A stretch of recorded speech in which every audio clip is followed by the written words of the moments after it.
In 1965, the Sokoto Caliphate and the Nigerian federal government of Malam Abubakar Tafawa Balewa subverted the Yoruba and made them engage in an internecine war in which they slaughtered themselves in large numbers and burnt down whole communities in what they called Operation Weti. The Caliphate had also imprisoned Chief Awolowo, the leader of the Yoruba, and thrown Yoruba land into anarchy. The Igbo were horrified. Then, the Premier of Eastern Region, Dr. Emeagwali Okpara, sent help to rescue the West from the Caliphate. Mazi Okono, an Igbo man, was broadcasting the authentic results of the Western Region election from under the table in Awolowo's house as the Hausa Fulani and their ally, S.L. Akintola, were announcing fake results, slaughtering Yoruba men and women, and destroying Yoruba land. This eventually led to the coup of January 15, 1966, whose goal was to release Awolowo from prison and install him Prime Minister of Nigeria.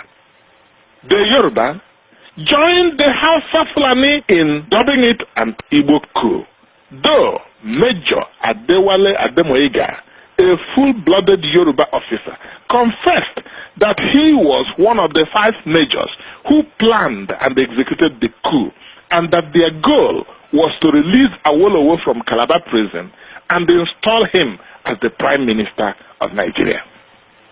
Ojukwu released Awolowo from Calabar prison. On getting home, Awolowo declared his support for the Abri Agreement, one of whose clauses was that northern soldiers occupying Western region must return to their homeland in northern Nigeria.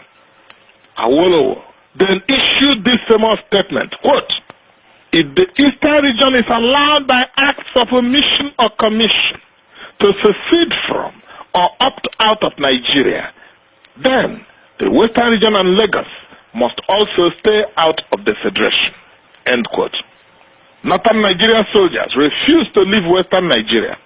Awolowo, who was saved by the Igbo, formed alliance with the Hausa Fulani, who had been killing his people and occupying their land, and in one of the most dastardly acts in history, urged his Yoruba people to join the Hausa Fulani in slaughtering thousands of Igbo and other people of Eastern region living in Western Nigeria. In 1983, the Sokoto Caliphate and the Hausa Fulani Yoruba oligarchy organized a coup to topple the government of Shehu Shagari. Umaru Diko, Minister of Transport in Shagari's government, later revealed that the only reason they planned and executed the coup was to make sure that Alex Ekwueme, then Vice President of Nigeria, will not become the President of Nigeria after the termination of Shehu Shagari's second term as President. Buhari and the Sokoto Caliphate dumped Ekwueme in Kirikiri prison, Lagos, and sent Shehu Shagari to his home in Shagari village, Sokoto. When Ibrahim Babangida the Snake annulled the election of Abiola as President of Nigeria, Ndi Igbo were in the forefront of fighting for the restoration of Abiola's mandate. When Abiola thought that he had finally concluded his secret treaty with the Caliphate and the Hausa Fulani, he immediately told Ndi Igbo that he did not need the Igbo to be President of Nigeria. The Igbo licked their wounds and shut their mouths. When the Hausa Fulani and other northerners fell on the Igbo and slaughtered 100,000 Igbo and other Easterners living in northern Nigeria between May and October 1966, what did the Yoruba do? They sent Yoruba Obas to tour northern Nigeria and thanked the northern emirs for not killing the Yoruba when they were slaughtering the Igbo and their kin from the eastern region. There are literally scores of examples of bad faith, treachery, and cowardly exploitation of the Igbo and other Easterners by the Hausa Fulani and Yoruba. Anyone with common sense, not high sense, should know never, never, never, ever to trust the Hausa Fulani and the Yoruba in discussions, in negotiations, in treaties, never ever trust their public declaration and pledges of loyalty. Once the chips are down, they will sell you down the river.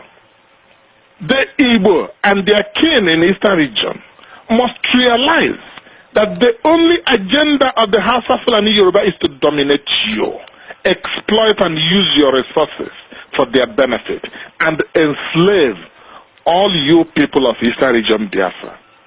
The only survival strategy for the Igbo and their kin in Eastern region is to fight back aggressively, to push back as fiercely as ever against this evil plan. Unless you push back ever so aggressively, then you all will be enslaved. A bully responds to nothing other than aggressive counterattack. You have been complaining about resource control. We ask you just one question. If this oil and gas were to be located in Sokoto, Katsina, Kano, or Medugri, all of you from Eastern region will be begging for the issuance of visa from Arewa country to travel to Kano, to Jos, to Medugri, to Katsina, to Bauchi, and even to Makodi. Ndị Igbo, onye mara asụ, ya sụọ n'odo, onye amaghị asụ, ya sụọ n'ala.